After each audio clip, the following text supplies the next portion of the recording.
नमस्कार छात्रों, मैं माधुरी मिस फिर से एक बार आप सबका इस ऑनलाइन सेशन में स्वागत है।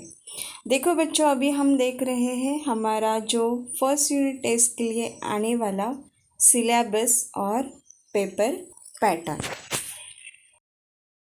तो देखो बच्चों, अभी स्क्रीन पे आपको दिखाई दे रहा है वो है हमारा सिलेबस।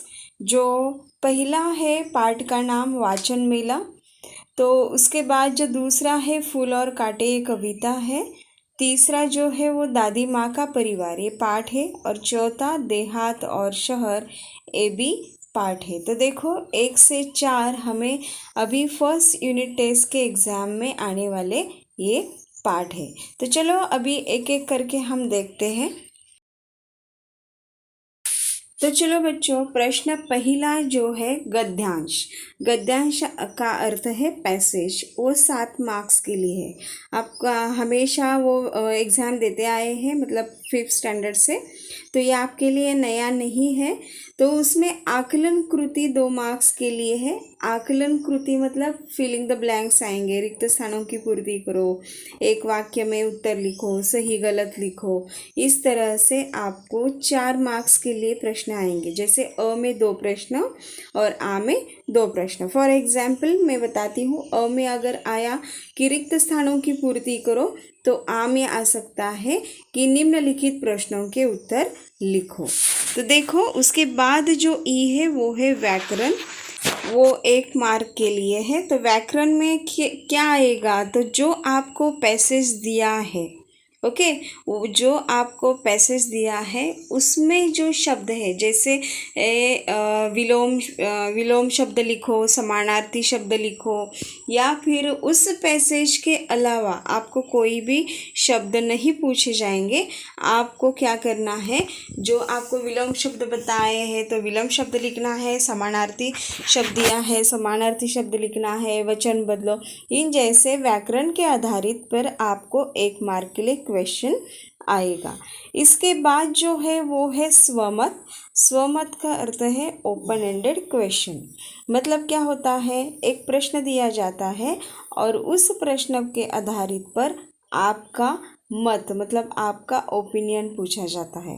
तो ये जो मैंने आपको आपके क्लास वर्क नोटबुक में दिया है वही सेम टू सेम कॉपी करना है, ऐसा नहीं है।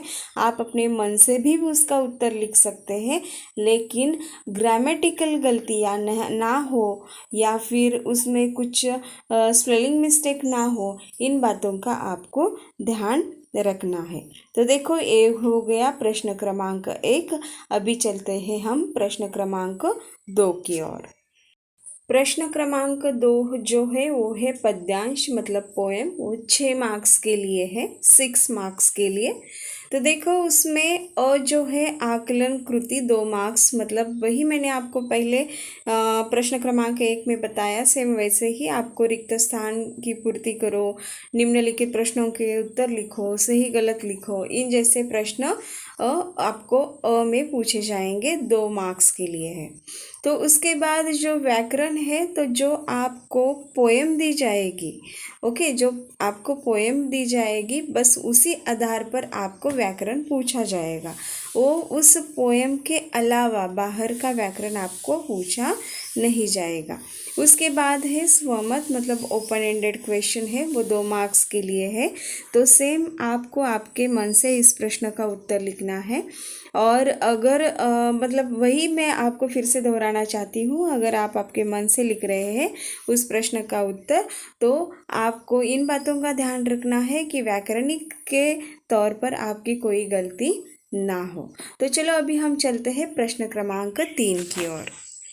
तो बच्चों अभी हम देखते हैं प्रश्न क्रमांक 3 चित्र वर्णन, वो 2 मार्क्स के लिए है।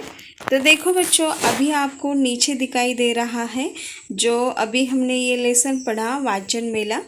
तो ये जो पाठ है इस तरह से आपको चित्र आ जाएगा, और इस चित्र के आधारित पर आपको उस चित्र का आपको निरीक्षण करना है, और इस चित्र के आधार पर आपको 2 प्रश्न पूछे जाएंगे, या फिर जो भी आपको सूचना मिलेगी उस सूचना के अनुसार आपको कृति करना है।